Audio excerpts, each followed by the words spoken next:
Hello everyone, কেমন আছেন? নিশ্চয়ই অনেক ভালো আছেন। নতুন আরেকটা ব্লগ নিয়ে হাজির হয়ে গেছি। তো আগামীকাল ঈদ। তো ঈদ মানে আনন্দ, ঈদ মানে খুশি। তো ঈদের আগের দিন রাত থেকে কী প্রিপারেশন হচ্ছে, আমি অলরেডি তানিয়াপুর বাসায় চলে এসেছি।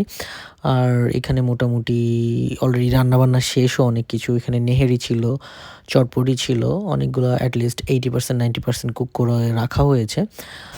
বিফ ছিল, এখানে কাবাব ভাজা হচ্ছে।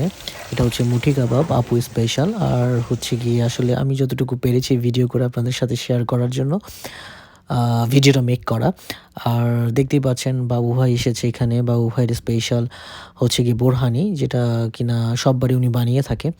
তো উনি বোরহানিটাও মেক করতেছে, সাথে তানিয়া আপু ওনাকে হেল্প করছে। আর হচ্ছে কি নুডলস ছিল, এটা হচ্ছে মিক্সড চিকেন নুডলস ছিল, সাথে ভেজিটেবলও ছিল। আর তান্দুরি চিকেন ছিল। আসলে সব ভিডিও আমি করতে পারিনি, কারণ আমি একটু লেট এসেছি। আর এখানে দুলাভাই অলরেডি নেহেরিগুলো আবার গরম দিচ্ছে, নাড়তেছে, দেখতেই পাচ্ছেন। আর অলওয়েজ আপুর বাসায় প্রোগ্রাম হয়ে থাকে, তো আমরা সবাই এসেছি ঈদের আগের দিন। তো প্ল্যান ছিল যদিও আমরা গ্রিন স্ট্রিট যাব, বাট বাইরে মোটামুটি বৃষ্টি হচ্ছে। আর এই বৃষ্টির মধ্যে হয়তো বা যাওয়া হবে না, কারণ সবাই মোটামুটি লেট করে আসছি আমরা। এবং হচ্ছে গিয়ে রান্নাবান্নাও চলতেছে। যদিও প্ল্যান ছিল রান্নাবান্না শেষে যাব গ্রিন স্ট্রিট আজকে চাঁদ রাতে, বাট মনে হয় না যাওয়া হবে, কারণ বাইরে অনেক বৃষ্টি হচ্ছে। আর এখানে আপু হচ্ছে গিয়ে ঘিয়ে ভাজা সেমাই করেছিল, সেটা অনেক মজা হয়েছে। আমরা সব কিছুই টেস্ট করেছি। আর সবশেষে ওর ডেকোরেশনও শেষ। তো ঈদের দিন আমি দেখাবো আপনাদেরকে ফুল ব্লগে, আরও দেখতে পারবেন আরও অনেক কিছু।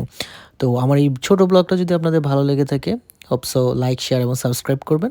নেক্সট কোনো ব্লগে আবারও দেখা হবে। আল্লাহ হাফেজ।